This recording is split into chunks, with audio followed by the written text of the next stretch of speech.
Russian drones kills father, 3 children in Ukraine, wounds pregnant mother.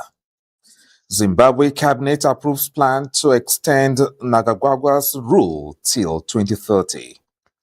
Police release man detained in connection to Nancy Cotray disappearance. India orders social media firms to remove unlawful content within 3 hours.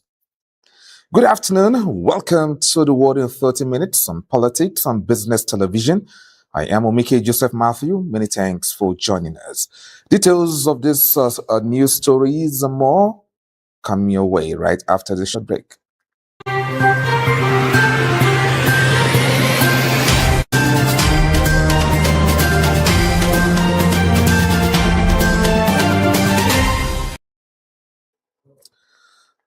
5 people, including 3 young children, have been killed in the latest overnight Russian attacks on Ukraine. President Volodymyr Zelensky has said, as United States led efforts to end the war, which continue to progress at the slow, bogged-down pace. The Ukrainian leader said on Wednesday that a Russian drone has struck a private family home in the town of Bohuduhiv in Ukraine's northeastern Kharkiv region late on Tuesday, killing 4 and seriously injuring their pregnant mother, the sole survivor. The Kharkiv Regional Prosecutor's Office said the strike completely destroyed the house, trapping the family beneath the rubble. It said 3 children were killed, twin boys aged 2 and their 1-year-old sister, along with their father, who is 34 years old. The children's mother, who is 35 weeks pregnant, was pulled alive from the rubble by rescue teams suffering from blast injuries, a traumatic brain injury, burns, and hearing loss, prosecutors said. A crowd linked to Yemen's separatist Southern Transitional Council (STC) has attempted to storm a local government building in the southern Yemeni city of Atag, leaving several dead, according to local authorities and sources. The Security Committee in Shabwa Governorate said armed fighters assaulted security and military personnel and fired live ammunition during Wednesday's attack, resulting in casualties as official forces intervened. It is the latest eruption of violence consuming the conflict-ridden and impoverished nation. Rami Lamlaz, deputy head of the Shabwa General Hospital Authority, told Qatari media outfit Al Jazeera that 5 people were killed and 39 wounded when security and military forces dispersed demonstrators affiliated with the STC. The local sources said that supporters of STC had organized a march in Atag before heading towards the local government building, attempting to storm it and remove the national flag. The attack came days after the Saudi-backed Presidential Leadership Council, the executive body of Yemen's internationally recognized government, announced a new cabinet with diverse political and regional affiliations as part of efforts to govern the divided Arab nation. And to Zimbabwe now. Zimbabwe's cabinet backed draft legislation that will change the constitution to extend presidential terms from 5 years to 7, allowing President Emerson Mnangagwa to stay in office until 2030. Other proposed changes in the bill presented to the cabinet on Tuesday include a provision that the president be elected by parliament rather than through a direct popular vote. Others include allowing the president to appoint 10 more senators, boosting the Senate to 90 seats. Justice Minister Ziyambi told the news conference the bill will be sent to the Speaker of Parliament and published in an official gazette before lawmakers consider it. A cabinet statement said the amendments passed would enhance political stability and policy continuity to allow development programs to be implemented to completion. Mnangagwa, who is 83 years old, is currently meant to step down in 2028 after serving 2 5-year terms, and there has been a succession battle in the governing ZANU-PF party over who will take over. And to Ghana, Ghana has designated every Wednesday as a day to wear the country's traditional outfit, the fugu, days after it sparked an online debate with Zambians. The garment gained prominence last week when President John Dramani Mahama wore it during a state visit to Zambia, where some mockingly called it a blouse, prompting a fierce response from Ghanaians online.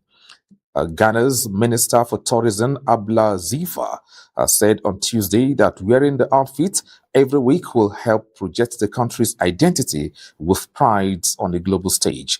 She encouraged wearing the outfit in all its diverse forms, designs, and expressions, complemented by its distinctive and beautiful accessories.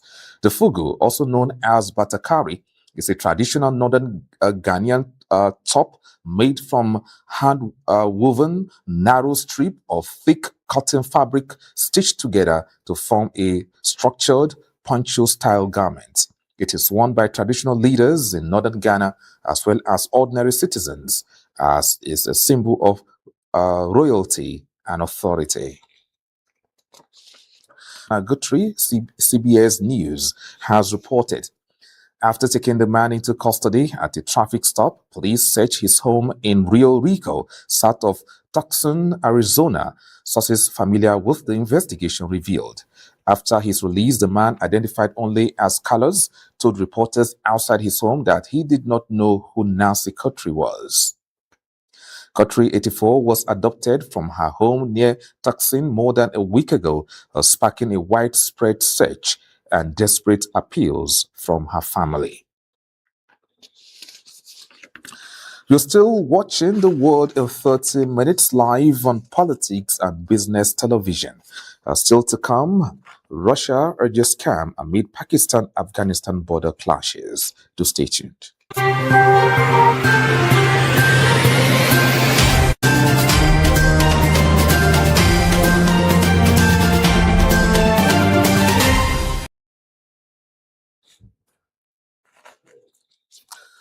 Welcome back to the program.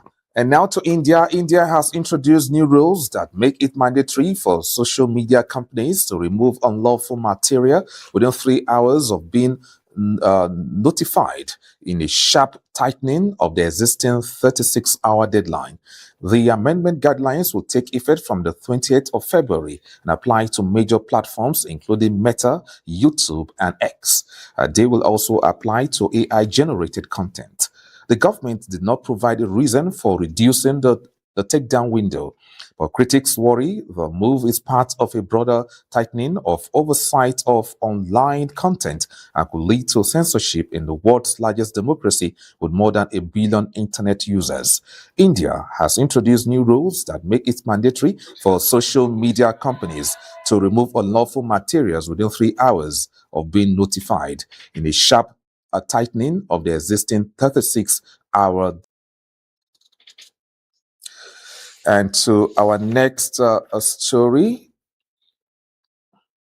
the UK government has pledged to increase its military presence in Norway over the next 3 years as part of efforts to combat Russian threats in the region. Defense Secretary John Henley said the number of British troops stationed in Norway will increase from 1,000 to 2,000 personnel. According to Henley, Moscow is rapidly re-establishing military presence in the region, including reopening old Cold War bases. His concern is echoed across Europe. Since Russia launched its full-scale invasion of Ukraine 4 years ago, the continent has seen an increase in Kremlin aggression. Australian opposition leader Susan Lee, the first woman to head the Liberal Party, is under renewed pressure after the resignation of her shadow defense minister, Angus Taylor.